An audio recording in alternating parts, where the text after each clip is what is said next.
I knew this game was rigged the moment he leaned back in his leather chair, the Halifax harbor gleaming through floor-to-ceiling windows behind him like he'd personally orchestrated every crane and shipping container. That smile, the kind that says, "checkmate" before the first piece moves. His silver pen tapped against mahogany, conducting a symphony only he could hear. "Your replacement," he said, savoring each syllable like aged whiskey, "is a Google expert. She starts Monday.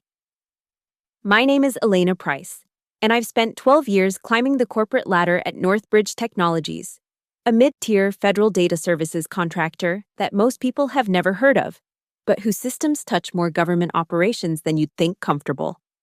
At 38, I'd earned my stripes as operations director through a combination of technical expertise and an unfortunate talent for reading the subtext in every corporate email.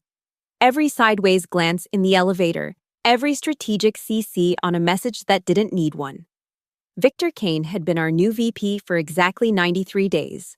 I'd been counting. His resume sparkled with the kind of polish that suggested more time spent crafting it than actually doing the work it described. Stanford MBA. Check. Fortune 500. Experience. Check. Actual understanding of federal compliance requirements and data security protocols? That checkbox remained conspicuously empty. A Google expert, I repeated, letting the words roll around my mouth like I was tasting wine. How fortunate for the company. Victor's fingers drummed faster. Samantha Doyle. She's exceptional. The kind of talent that doesn't come along often. He slid a folder across the desk. Her resume, no doubt, I didn't touch it. 23 years old, but don't let that fool you. She's already revolutionized data architecture at 3 Silicon Valley startups. 23. When I was 23, I was debugging code at 3 in the morning, earning my place through 16-hour days and systems that actually worked. But Silicon Valley had its own rules, didn't it? Where disruption mattered more than compliance, and moving fast meant breaking things like federal security protocols. I assume she's been through the clearance process, I said, watching his jaw tighten almost imperceptibly. Sentinel Corp won't even look at personnel files without a minimum secret clearance. That usually takes. I've handled it. The interruption came sharp, like a door slamming. Samantha has connections. These things can be expedited when you know the right people. The right people. In 12 years of working with federal contracts, I'd learned that the right people were usually the wrong people when it came to security clearances. The process was deliberately slow, deliberately thorough. It wasn't supposed to have shortcuts. I stood, smoothing my blazer. Well then, I suppose I should prepare transition documents. How much time do I have? 2 weeks. He was already looking at his computer screen, dismissing me without words. I trust you'll ensure a smooth handover. Your severance package depends on it. The threat hung there, naked and unsubtle. But Victor had made a crucial error. He'd assumed I cared about the severance as it stood. He didn't know about the special clause I'd negotiated 3 years ago, buried in subsection 7.3.2 of my employment agreement. The one that tripled my payout if my replacement caused material damage to company operations or reputation within 90 days of assumption of duties. Our legal team had laughed when I'd insisted on it. That's oddly specific, they'd said. What are the odds? I'd smiled then, the same way I smiled now at Victor. I'll have everything ready for Ms. Doyle. I'm sure she'll do wonderfully. As I walked back to my office, I passed the compliance team's cubicles. Martha, our senior compliance officer, looked up from her screen. Her expression told me she'd already heard. News traveled fast in a company of 300. Faster still when it involved someone being pushed out for a 23-year-old wonder kid. Google expert? She asked quietly. Apparently. Martha's laugh was bitter. Google doesn't even bid on federal contracts. Their compliance structure is completely different. I'm aware. She leaned closer. Elena, Sentinel's audit is in 6 weeks. They'll want to review all personnel changes, especially in operations. If anything seems... I know. I touched her shoulder lightly. Just make sure the automated screening systems are functioning properly. All of them. Martha's eyes widened slightly. She understood. Northbridge had invested heavily in automated security screening after a close call 2 years ago. The system was connected directly to federal databases. It ran background checks on every badge swipe, every system login, cross-referencing against federal watch lists and investigation databases. It couldn't be overridden, not even by a VP, not even by a CEO. That evening, I sat in my home office, laptop open to Northbridge's corporate directory. Samantha Doyle didn't exist in any professional database I could access. No LinkedIn, no GitHub, no conference presentations. For a Silicon Valley wonder kid who'd revolutionized data architecture at 3 startups, she had remarkably no digital footprint. But I did find a Samantha Doyle, different middle initial, but same age, same city of residence. She'd been named in a civil suit 2 years ago, something about unauthorized data access and corporate espionage. The case had been sealed, but federal investigation numbers never fully disappear if you know where to look.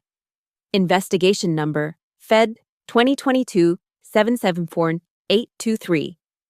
Status, active. I closed my laptop and poured myself a glass of wine. Victor thought he was replacing me with a Google expert.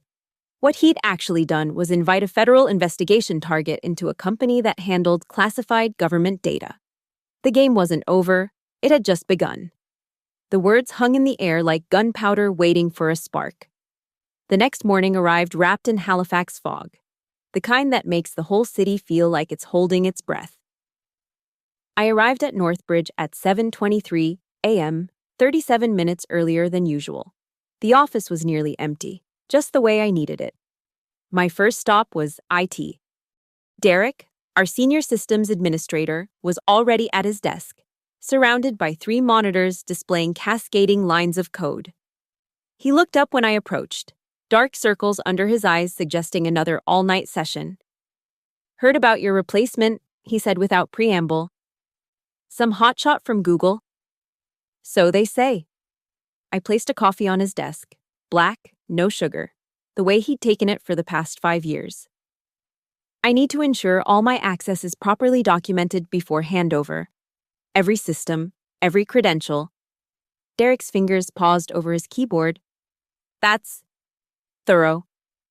Federal compliance requires it." I kept my voice neutral. "I want a complete audit trail showing every permission I had, when it was granted, and by whom. Time-stamped. That'll generate a massive log file. Then it generates a massive log file." I met his eyes. "Email it to compliance, legal, and yourself. CC me. I want multiple copies on record before Monday." Understanding dawned in his expression. "You want proof of what you had access to versus what she gets access to?" "I want everything properly documented," I corrected. "That's all." By 9 a.m., the office was filling with its usual morning chaos. I moved through it like a ghost, systematically preparing for my departure. Every project file was updated with detailed notes. Every client contact was documented with interaction history. Every password was rotated and logged. If Samantha Doyle wanted my job, she'd get it, but she'd also get the full weight of its responsibilities, documented in excruciating detail. "Jesus, Elena, you're creating an encyclopedia." Tom from procurement stood in my doorway, watching me label another banker's box. Most people just dump their files on a shared drive and run. Most people weren't handling Sentinel Corp's data architecture review. I added another folder to the box. Every decision I've made for that account is documented here.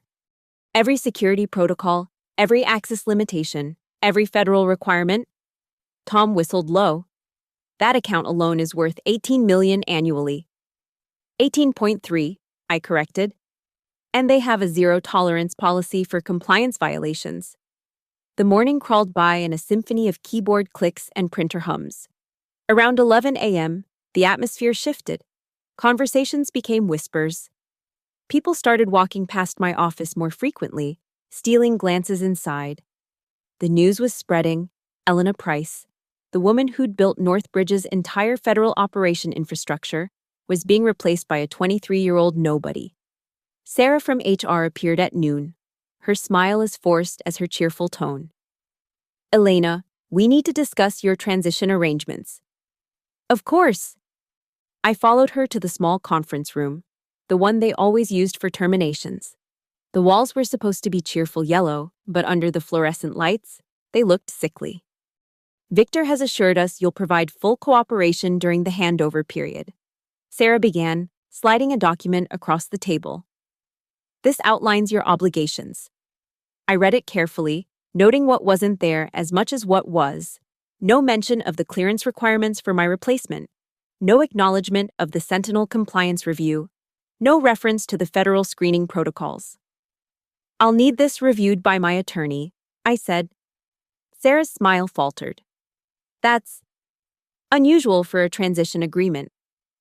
"So is replacing a 12-year veteran with federal clearance with someone whose background can't be verified." I kept my tone conversational. "I assume you've completed the standard background check on Ms. Doyle." "Victor handled that personally."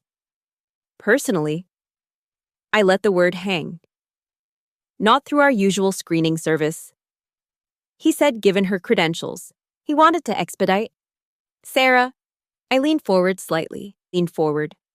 "Has HR received copies of her clearance documentation, her federal screening results, even just her previous employment verification?" Sarah's silence was answer enough. "I see." I stood, taking the document with me. "I'll have my attorney review this and return it tomorrow." That afternoon, I made one phone call from the parking garage, my voice echoing off concrete walls. No names were exchanged. Just a simple message. "The screening systems are active, Monday, 9 a.m.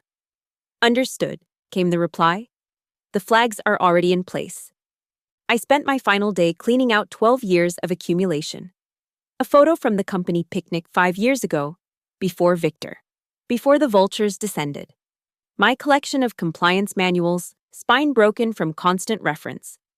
The coffee mug Martha had given me that read, "World's Most Paranoid Operations Director." A joke that had aged into uncomfortable accuracy. At 4:47 p.m., I sent my final email as Operations Director. It went to the entire federal compliance team, with copies to legal and the entire C-suite. Team. As I prepare for transition, I want to ensure complete transparency in our handover process. All documentation for Sentinel Corp and our other federal accounts has been secured and cataloged. Please note that any new personnel accessing these systems will trigger our standard automated federal screening protocols, as per Regulation FSC 2019-447. Our compliance record remains perfect. 4,382 days without a federal violation. Let's keep it that way. Best regards, Elena Price. Victor appeared in my doorway 3 minutes later. Face flushed. "What the hell is this?" "Standard transition communication." I continued packing. I wanted to ensure everyone was aware of our compliance requirements. "You're trying to sabotage?" "I'm documenting." "Victor, there's a difference." I sealed the last box and turned to face him fully. "I've spent 12 years building these relationships. The least I can do is ensure they're properly maintained." His jaw worked like he was chewing words too dangerous to spit out. "Finally, clean out your desk. Don't come back Monday." "I have transition duties." "Sarah will handle it. You're done." I picked up my boxes, balancing them carefully. "If you say so. Though you might want to check subsection 7.3.2 of my employment agreement, the one about transition duties and severance modifications." His face went pale. He hadn't read it. Of course he hadn't. As I walked past him, I paused. "Good luck with Ms. Doyle, Victor. I'm sure she'll be everything you expect." The elevator doors closed on his expression, confusion melting into the first touches of concern. He was starting to realize that in his eagerness to show dominance, he might have moved his pieces too quickly. But the real game wouldn't begin until Monday morning at 9 a.m., when Samantha Doyle's badge touched our security scanner for the first time. Checkmate in 4 moves. Victor just didn't know it yet. Monday arrived dressed in unusual sunshine, the kind that makes Halifax Harbor look like polished steel. I entered Northbridge at 8:45 a.m. with a visitor badge that felt like a scarlet letter against my blazer. Elena Price, visitor, it proclaimed, reducing 12 years to temporary status. The security guard, Marcus, winced when he handed it to me. Feels wrong, Ms. Price. It's fine, Marcus. I clipped it on. I'm just here for the handover. But we both knew better. The entire building thrummed with anticipation, like a theater before curtain rise. Employees lingered in the lobby, pretending to check phones while stealing glances at the door. Everyone wanted to see the wonder kid who displaced Elena Price. She arrived at 8:57 a.m. in a Tesla Model S, white, with California plates still attached. Through the lobby windows, I watched her emerge, blonde, polished, wearing a designer suit that probably cost more than most employees' monthly salary. She moved with the confidence of someone who'd never had to earn their place. Just claim it. That's her? Martha appeared beside me, coffee in hand. Samantha Doyle, Google expert extraordinaire. Martha snorted. She looks like she stepped out of a Silicon Valley recruitment poster. We watched her approach the security desk, designer heels clicking against marble. Marcus asked for her ID, began the standard new employee procedure. She laughed, and said something that made him skip several steps, handing her a temporary badge without completing the full check. Interesting, Martha murmured. Very. Victor materialized in the lobby like smoke, all smiles and extended hands. He guided Samantha past the standard security checkpoint, using his executive override on the scanner. The move was subtle, but Martha and I both caught it. He's bypassing screening, Martha said quietly. Only the physical one. The system will catch her the moment she logs in. We made our way to the operations floor. My former office, now Samantha's, had been redecorated over the weekend. My practical furniture replaced with glass and chrome. My compliance chart swapped for motivational posters about disruption and innovation. It looked like someone had vomited Silicon Valley aesthetic all over a functioning workspace. Elena, Victor's voice boomed with false cheer. Perfect timing. Samantha, this is your predecessor. Samantha extended a manicured hand. Her grip was firm but brief, her smile not quite reaching her eyes. I've heard so much about you. 12 years is quite a legacy. It goes by quickly when you're doing meaningful work. I turned to the desk. Shall we begin? The next hour was a masterclass in revealing competence gaps without appearing to do so. I walked Samantha through our systems, watching her confidence erode with each new acronym, each federal regulation, each security protocol. This is the Sentinel Compliance Matrix, I explained, pulling up a screen filled with intricate flowcharts. Every data point must be verified through 7 different authentication layers before reaching their servers. 7? She blinked. That seems excessive. It's federal standard for classified data handling. I clicked through more screens. You'll need to memorize these protocols. Sentinel audits randomly, and any deviation triggers an immediate contract review. Right. She was taking photos of the screen with her phone. You can't photograph these. I kept my voice neutral. Federal guidelines prohibit capturing classified system architecture on personal devices. Oh. She lowered her phone. At Google, This isn't Google. The words came out sharper than intended. I softened my tone. Different world, different rules. Victor hovering in the doorway, watching us like a hawk. I'm sure Samantha will adapt quickly. She's very resourceful. I'm sure she is. I turned back to the computer. Now, let's discuss your system access. You'll need to log in with your credentials to complete the handover. This was the moment. Samantha typed her login, fingers flying across the keyboard with practiced ease. The system accepted her credentials, then paused. A small window appeared. Initiating federal background screening. Please wait. What's that? Samantha asked. Standard protocol. Every new user goes through automated federal database screening on first login. I kept my face neutral. It usually takes just a moment. Victor stepped forward. I thought we handled all clearances already. Manual clearances, yes, but the system runs its own check. Federal requirement, implemented 2 years ago. Can't be overridden. The screen continued processing. 10 seconds. 20. 30. Then the room shifted. The processing window turned red. Text appeared. Alert. User flagged in federal database. Security protocol initiated. Please remain at your workstation. Samantha's face drained of color. What does that mean? It means, I said quietly, the system found something.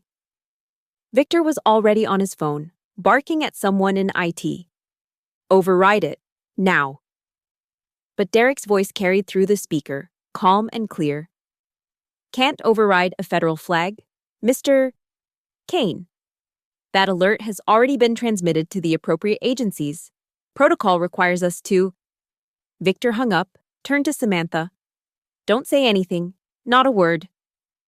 Wonderful advice to give in front of witnesses, Martha observed from the doorway, where a small crowd had gathered. The elevator dinged at 11:42 a.m. 2 men in dark suits stepped out. Their movements economical, purposeful, no badges visible, but everyone knew. Federal agents don't need to announce themselves. They carry authority like a scent. Ms. Doyle? The taller one spoke. We need to see your identification and company badge. Samantha's hands shook as she complied. She glanced at Victor, then at me, then at the laptop on the desk. I need to save my. Step away from the computer, please. The agent's tone brooked no argument. She stood, started to reach for her bag. Leave everything. You'll come with us now. Am I under arrest? You're a person of interest in an ongoing federal investigation. Your cooperation is expected. The walk to the elevator felt eternal. Every eye on the floor tracked their movement. Samantha's designer heels clicked against the floor, a countdown to catastrophe. Victor followed, still trying to intervene, his voice rising with desperate authority that meant nothing here. As the elevator doors began to close, Samantha looked back at me. In her eyes, I saw the moment of recognition. She'd been played, but couldn't quite figure out how. The doors shut with a soft whisper. The floor erupted in whispers, then conversations, then Derek's voice over the intercom. All systems accessing federal databases are temporarily locked pending security review. Please stand by. Martha sidled up to me. You knew. I knew the system would do its job. Whatever it found is between Ms. Doyle and the federal government. And Victor? I looked at his office, where he stood at the window. Phone pressed to his ear, gesticulating wildly. Victor's about to learn that some things can't be expedited, no matter who you know. The afternoon air grew thick, oppressive, like the building itself was holding its breath. I remained at my visitor's station, a small desk hastily arranged in the corner of what used to be my department, ostensibly organizing transition documents. But really, I was watching. Waiting. The federal agents had been gone for 17 minutes, and the office had transformed into a pressure cooker. People moved differently now. Instead of the usual Monday afternoon sluggishness, there was a brittle energy, like static before lightning. Conversations happened in clusters that broke apart when anyone from management approached. The printer near accounting had been running nonstop. People backing up documents, creating paper trails, covering their bases. At 12:15 p.m., Victor emerged from his office. His usual swagger had evaporated, replaced by something that looked dangerously close to panic. His tie was loosened, shirt damp with perspiration despite the aggressive air conditioning. Department meeting, he announced, voice cracking slightly. Conference room B, now. People filed in slowly, reluctantly. I stood to follow, but Victor's hand shot out. Not you. You're a visitor. Of course. I sat back down, making a show of returning to my documents. But conference room B had glass walls. And Martha? Bless her. Forgot to close the blinds. I watched Victor pace in front of the assembled team, gesticulating wildly. His mouth moved in what appeared to be rapid-fire damage control. But body language told the real story. The way he kept touching his neck, a self-soothing gesture. The way his left hand clenched and unclenched, barely controlled rage. The way he kept glancing at the elevator, expecting more visitors. Tom from procurement suddenly stood up, said something that made Victor's face flush purple, and walked out. Then another person left, then another.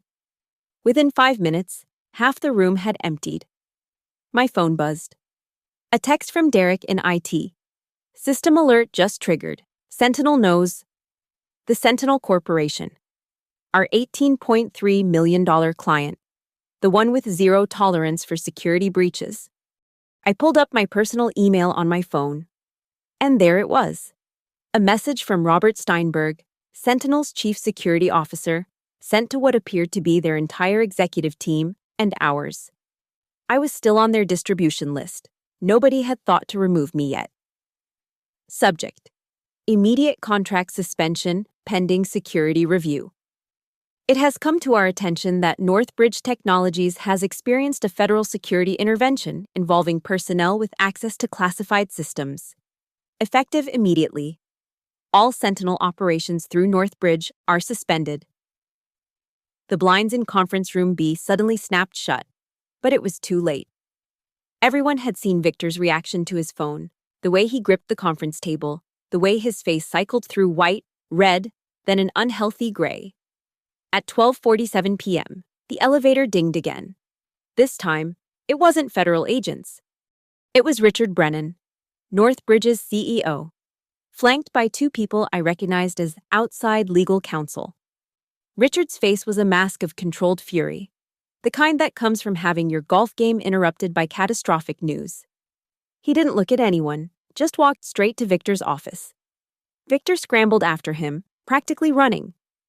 The door slammed with enough force to rattle the nearby cubicle walls. "This is better than Netflix," someone whispered behind me.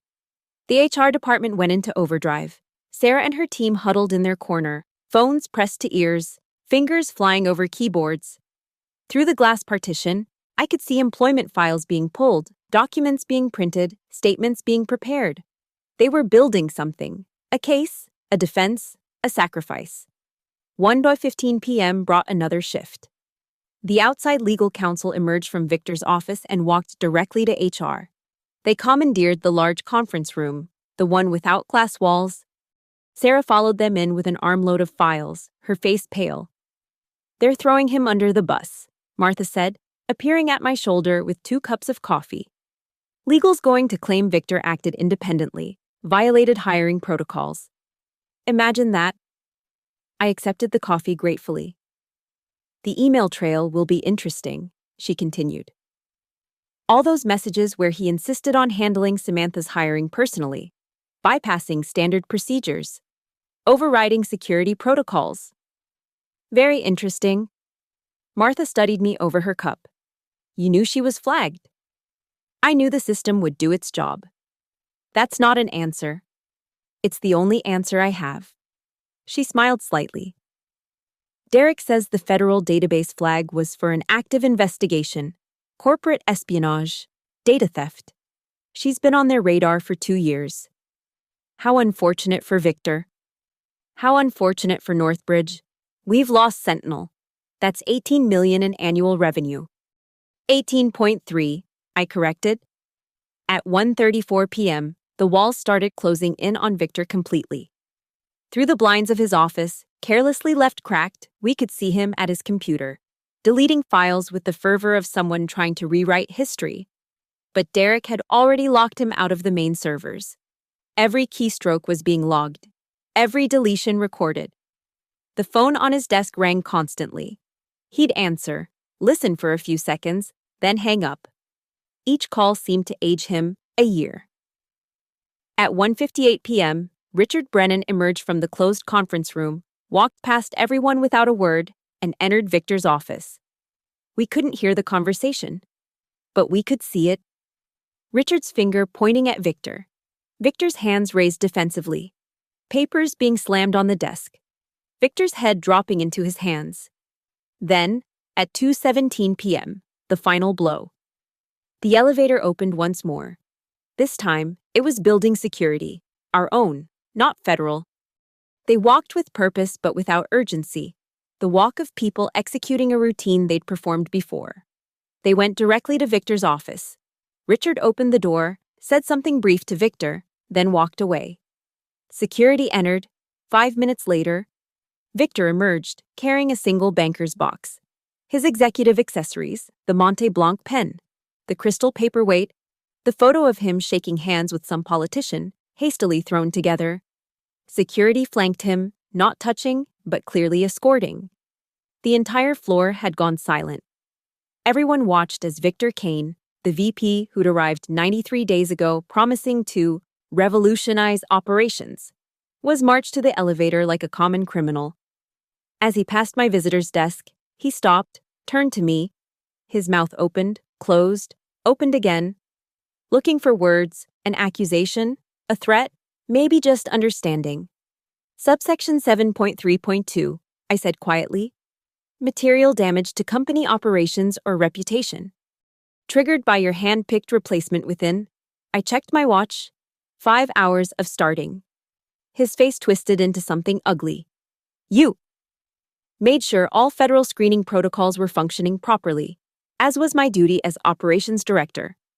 I stood, gathering my transition documents. I believe my work here is complete. Security nudged him forward, the elevator doors opened, swallowed him, and Victor Kane disappeared from Northbridge Technologies forever. The floor remained silent for exactly 3 seconds after the elevator closed. Then someone started clapping. The applause died as quickly as it had started, killed by the return of the elevator at 2:34 p.m. Everyone expected more federal agents, more security, more chaos.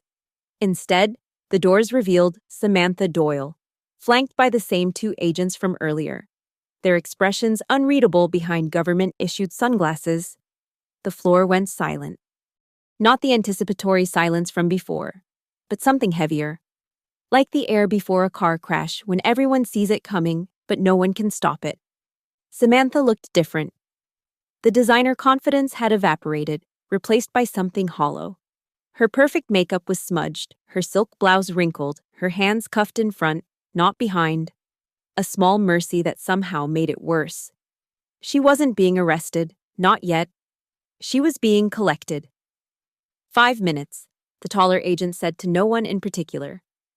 She needs to retrieve personal items. They moved toward what had been my office, now hers for exactly 1 morning. I watched from my visitor's desk as she tried to maintain dignity while flanked by federal agents. Her Louboutin heels clicking a funeral march across the floor she'd never truly owned.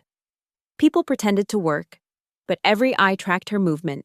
Someone from accounting was live streaming on their phone until security shut it down. The news would be all over LinkedIn within the hour.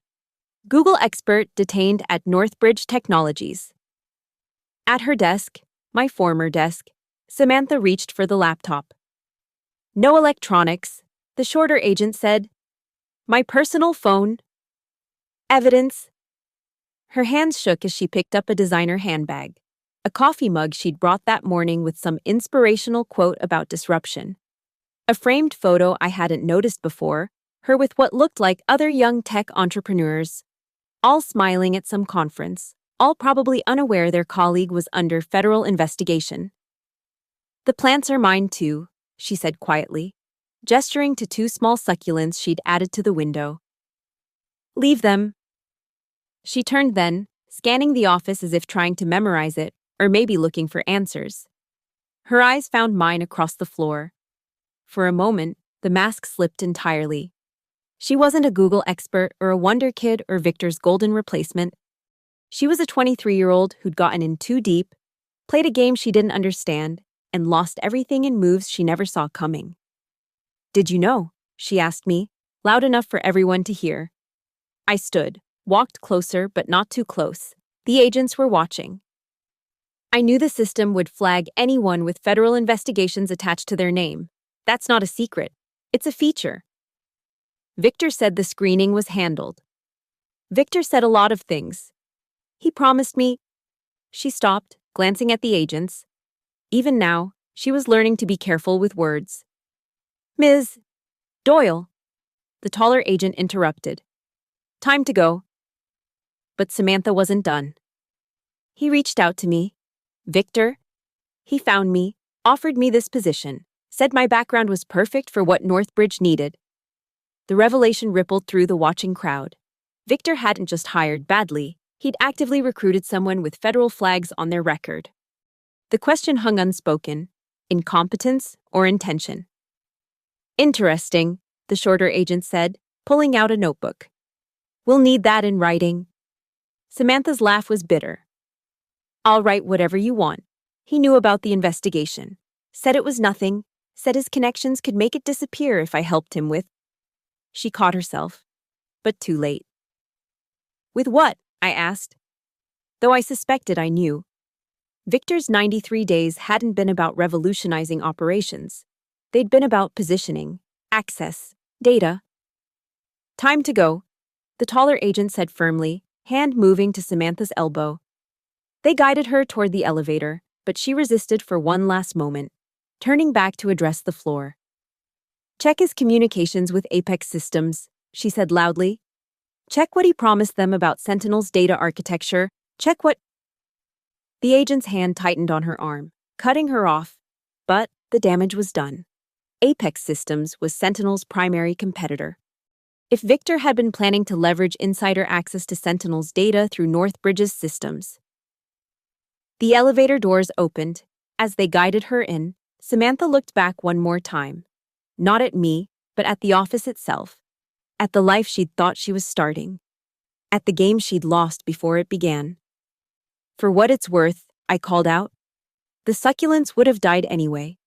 This office doesn't get enough natural light. A ghost of a smile crossed her face. There and gone. Then the doors closed, and Samantha Doyle disappeared from Northbridge Technologies after exactly 5 hours and 13 minutes of employment.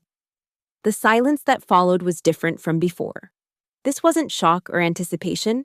This was the collective realization that we'd just witnessed something bigger than a failed hire or a security breach. This was corporate espionage, federal investigation, and the complete implosion of Victor Kane's carefully constructed plan.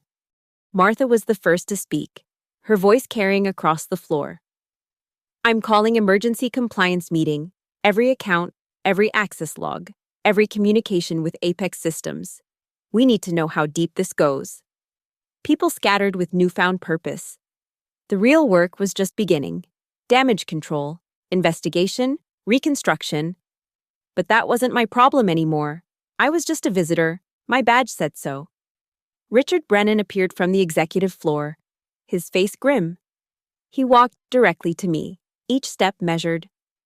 Ms. Price, he said formally, we need to discuss your immediate reinstatement. I'm afraid that's not possible, I replied. I've been terminated. Victor was quite clear. Victor no longer works here. Nevertheless, my employment was terminated. There are procedures, protocols, legal implications. I let the words sink in. Of course, there's also subsection 7.3.2 of my employment agreement. His jaw tightened.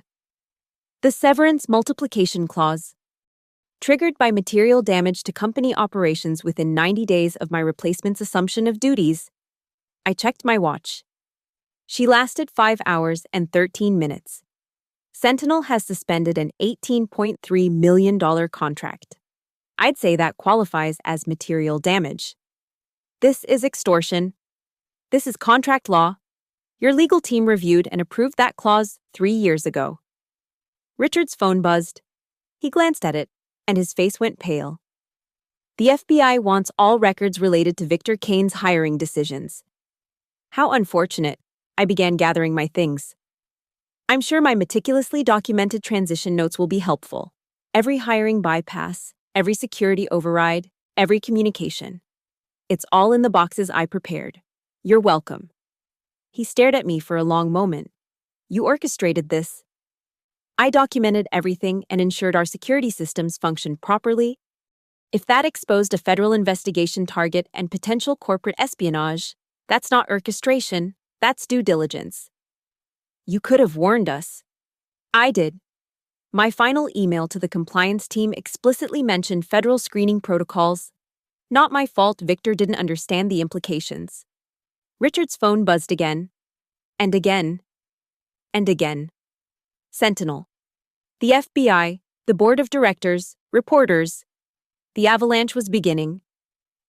I have to go, he said. Of course, I'll expect the severance package to be processed according to the terms outlined in 7.3.2. Triple the standard amount, plus accumulated vacation, plus the early termination penalty. I smiled. My lawyer will be in touch. As he walked away, shoulders bent under the weight of unfolding disaster, Derek appeared at my side.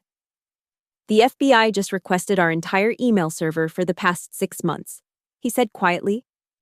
They're particularly interested in communications between Victor and someone at Apex Systems named Chen Williams. I paused. Chen Williams? You know him? No. But I'd check if that's even a real person. Sounds like an alias to me. Derek's eyes widened. You think Victor was... I don't think anything. I'm just a visitor who's leaving. I picked up my final box. But if I were you, I'd lock down every system Victor had access to, immediately. By 4 p.m., Northbridge Technologies had transformed into a hive of barely controlled panic. The news spread through the building's veins like poison, first whispers, then urgent conversations, then the unstoppable flood of speculation that happens when a company realizes it's been compromised from within. I should have left. My visitor's badge had served its purpose, my boxes were packed, and my point was made. But sometimes you need to watch the dominoes fall, if only to understand the full pattern of destruction. From my position near the elevator, I watched the ecosystem of corporate disaster response. IT had locked down every server. Their department lit up like a war room. Legal had commandeered an entire floor. Outside counsel arriving in waves. HR was processing statements, collecting evidence, building their timeline of who knew what when. The elevator dinged constantly now. FBI agents, forensic accountants, Sentinel's security team. Reporters who'd somehow gotten past lobby security before being escorted out. Each arrival added another layer of chaos. At 4:23 p.m., Tom from procurement burst out of the stairwell, face flushed from running up 12 flights. They found it, he gasped to anyone listening. The Apex connection. Victor had a whole shadow structure, fake consultants, diverted funds, data packets ready to transfer. The revelation rippled outward. People stopped pretending to work, clustering in small groups, sharing information like survivors comparing notes after an earthquake. How much data? Someone asked. Everything. Sentinel's entire architecture, client lists, proprietary algorithms, 18 months of R&D. Jesus Christ! Martha appeared at my shoulder, her compliance director facade cracking. The FBI wants to interview you. I'm just a visitor. Cut the act, Elena. They know you triggered this.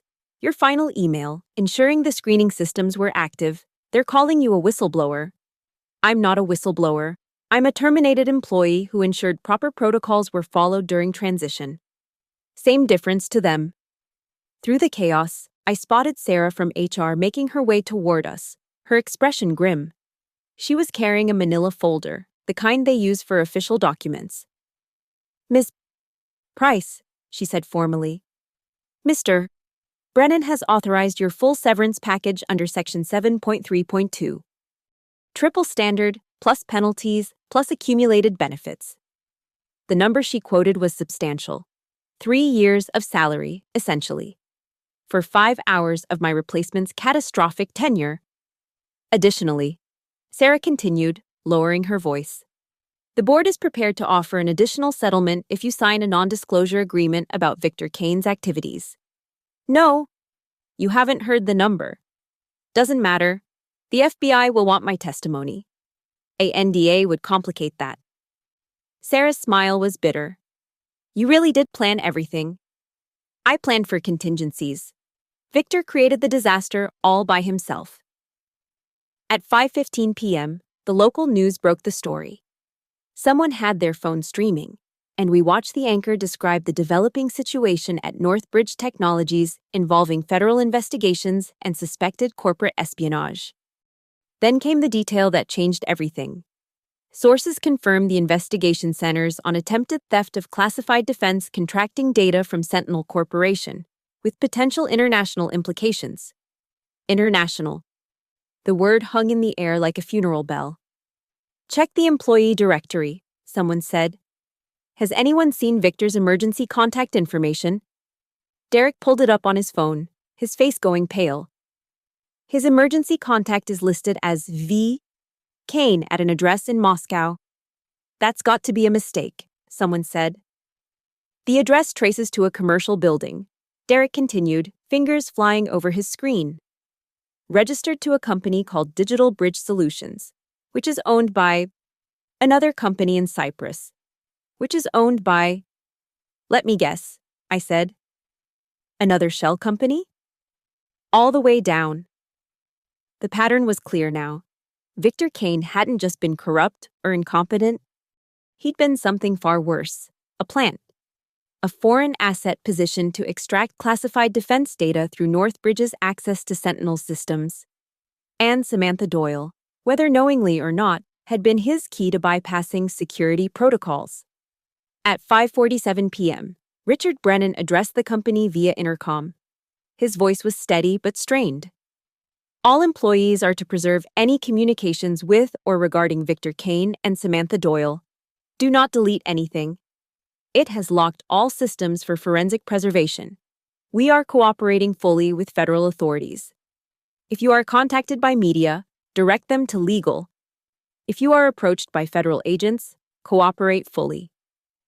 Then, almost as an afterthought, Ms. Elena Price's position as operations director is reinstated effective immediately, should she choose to accept. Every eye on the floor turned to me. The visitor badge felt heavier now, weighted with irony. I'll need to review the terms, I said to Sarah. The board is prepared to be generous. I'm sure they are. But Northbridge has a culture problem that goes deeper than Victor Kane. He was a symptom, not the disease. What are you saying? I'm saying that in 93 days, not one executive questioned his decisions. Not one board member verified his hires. Not one person above my level insisted on following established protocols. I stood, gathering my boxes one final time. That's not something I can fix with a reinstated title. The FBI arrived for me at 6:12 p.m., 2 agents, different from those who'd taken Samantha. More senior. Their questions would be harder, their investigation deeper. Ms. Price? We need to discuss your knowledge of Victor Kane's activities. Of course, but I'll need my attorney present. Naturally. We can conduct the interview tomorrow. For now, we need to understand. Did you know about the foreign connections when you ensured the screening systems were active? I met their gaze directly. I knew something was wrong. The details? Those revealed themselves. As they escorted me to the elevator, the entire floor watched, some with admiration, some with suspicion, most with the shell-shocked expression of people whose world had fundamentally shifted in a single afternoon. Before the elevator doors closed, I looked back at the office I'd spent 12 years building, protecting, perfecting. It would survive this. Companies always did. But it would be different. Paranoid. Careful. Maybe that was a good thing. The news vans were already gathering outside, their satellites reaching skyward like metal prayers. Tomorrow, Northbridge would be national news. Victor Kane would be an international incident. Samantha Doyle would be a cautionary tale about vetting your job offers. And me? I'd be the woman who brought down a corporate espionage ring by simply ensuring the security systems worked properly. The visitor who triggered a federal investigation with a single email about protocol compliance. My phone buzzed.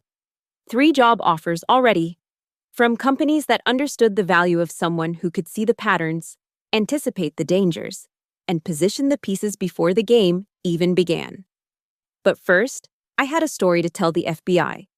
A story about a VP who thought he was playing chess while everyone else was playing checkers. He just didn't realize I wasn't playing at all. I was simply ensuring the board was set correctly. And sometimes, that's all it takes to win. The truth emerged like a photograph in developer solution, slowly at first, then with sudden, shocking clarity.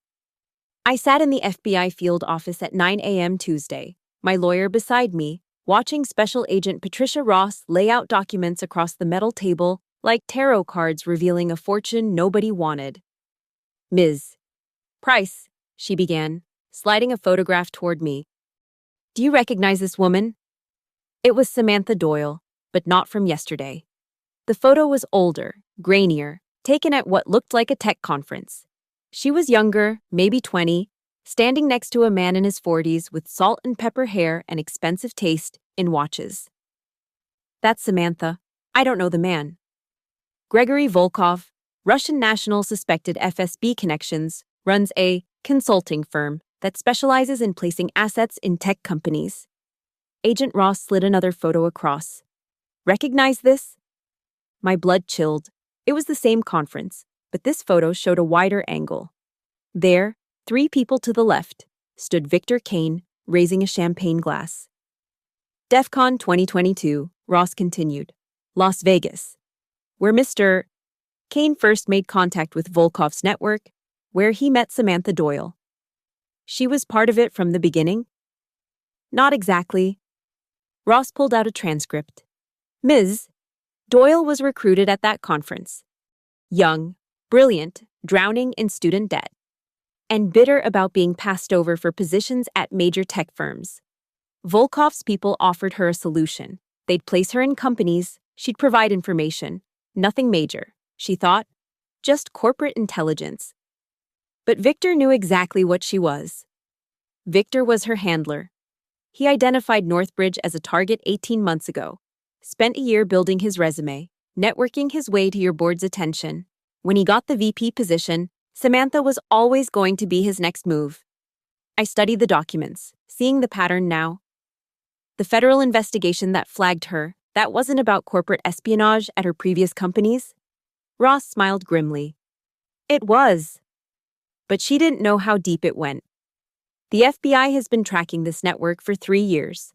When she triggered your screening system, it wasn't just a flag. It was a trap we'd been waiting to spring. You knew she'd be hired? We knew Victor would try to bring her in somewhere. We didn't know it would be Northbridge until 6 weeks ago when he started laying groundwork. The Google expert narrative, bypassing protocols, fast-tracking her hire. My lawyer leaned forward. Are you saying my client was used as bait?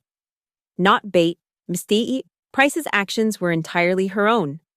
But when she ensured those screening systems remained active, Ross shrugged. She gave us the probable cause we needed, Samantha on site, accessing federal systems, triggering alerts. It let us move on the entire network. The entire network?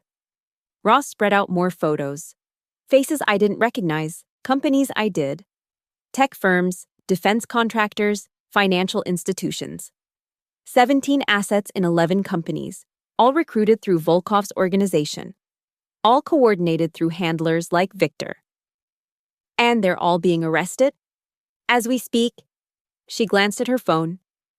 Actually, no. Arrested implies they're staying in the country. Most are being expelled. Quietly. The State Department prefers to avoid the headlines. But not Victor. Victor's special. He's not foreign intelligence. He's an American citizen who committed treason. He's looking at 25 to life. The weight of it settled over me. I thought I was exposing corporate corruption, maybe some industrial espionage. Instead, I'd stumbled into an international intelligence operation. There's more, Ross said, producing another document. We've been analyzing the data Victor tried to access through Northbridge. It wasn't just Sentinel's architecture he was after. I read the analysis, my stomach dropping. Sentinel's classified contracts included missile defense systems, satellite communications, naval logistics software, the kind of information that could compromise national security on a scale I hadn't imagined. If Samantha had lasted more than 5 hours, She would have had access within the week. Victor had already prepared the authorization papers, just needed to wait for the background check to clear. Ross's expression was grim. Your email about protocols, your insistence on screening, you didn't just save Northbridge, you prevented a major intelligence breach. My lawyer spoke up. What does the FBI need from my client? Testimony, documentation, everything she observed about Victor's behavior, his hiring practices, his attempts to bypass security. Ross met my eyes. We also need to know, did you suspect the foreign connection? I thought carefully before answering. I suspected he was corrupt. I knew Samantha was flagged in federal databases. I thought maybe industrial espionage, selling to competitors. But Russian intelligence? No. I just wanted to protect the company's interests and ensure my severance clause was triggered. Ross laughed, surprising me. You exposed an international spy ring because you wanted to protect your severance package? I exposed it because Victor was arrogant enough to think he could bypass every protocol we had. The severance was just insurance. Well, your insurance just helped national security. Ross gathered the documents. We'll need you available for the next few weeks. Grand jury testimony, detailed depositions. The Bureau will ensure your safety. There may be retaliation concerns. From Volkov's network? From anyone who lost money when this network collapsed. These operations are expensive. Someone just lost a very large investment. As I left the FBI office that afternoon, flanked by my lawyer and a discreet federal protection detail, my phone buzzed with notifications, news outlets, job offers, interview requests. Someone had leaked my name as the whistleblower who exposed the Northbridge spy ring. But the message that stopped me was from Martha. Elena, you need to see this. Victor just flipped. He's giving the FBI everything. Names, dates, the whole network. In exchange for witness protection, he says there's someone higher than Volkov, someone in Silicon Valley, someone nobody suspects. I stared at the message, feeling the ground shift again. The game I thought was ending had only completed its middle phase. Victor wasn't the king on this chessboard. He was a knight, maybe a bishop at best. Ms. Price?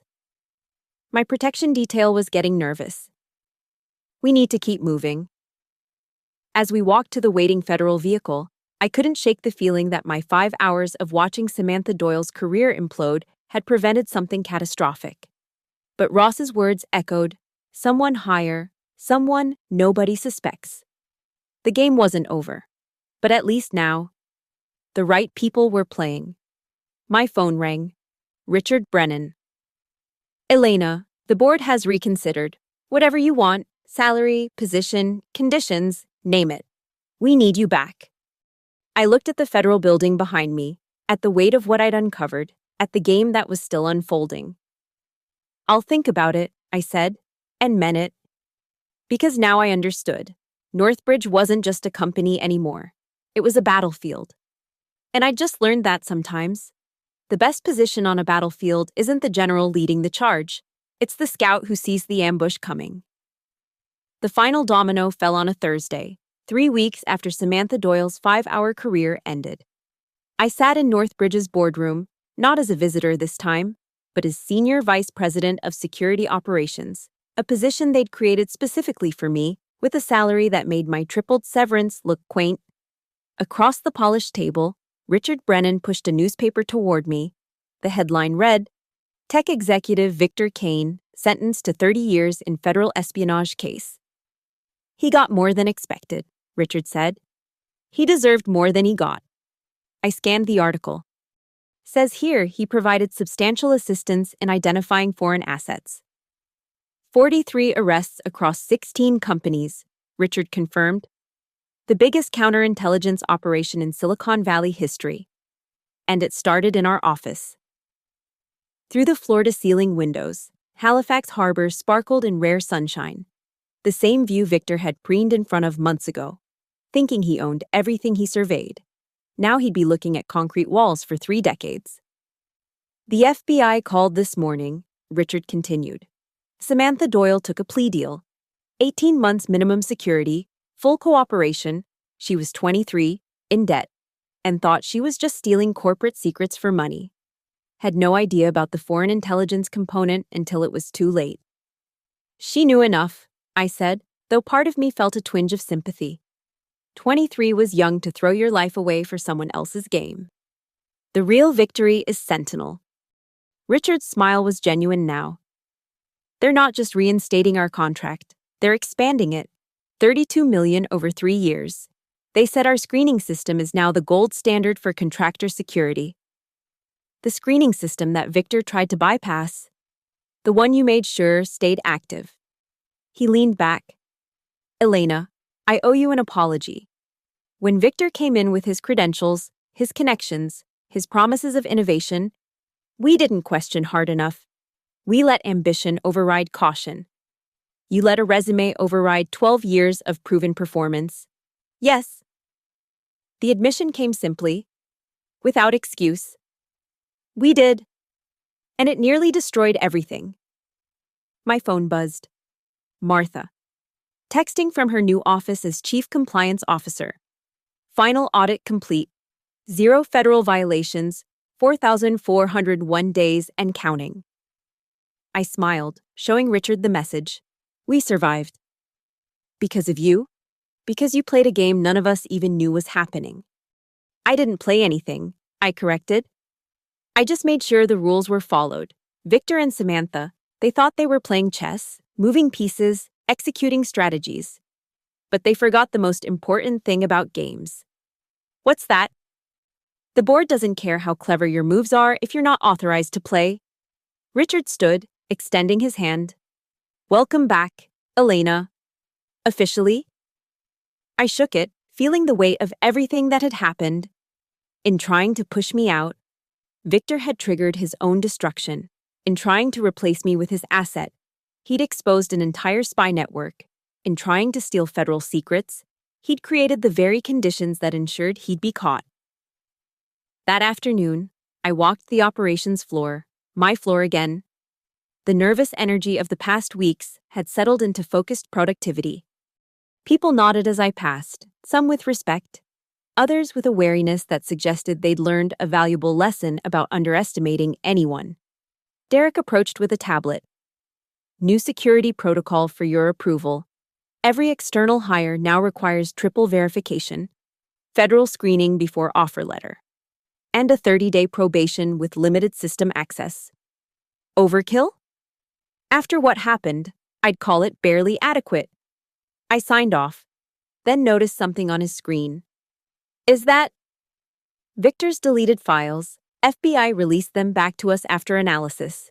He tried to wipe everything, but our backup system caught it all. Derek pulled up a folder, including his communications with the person above Volkov, the one nobody suspected. I read the emails, feeling ice in my veins. The writing style, the strategic thinking, the long-term planning. This wasn't some foreign handler.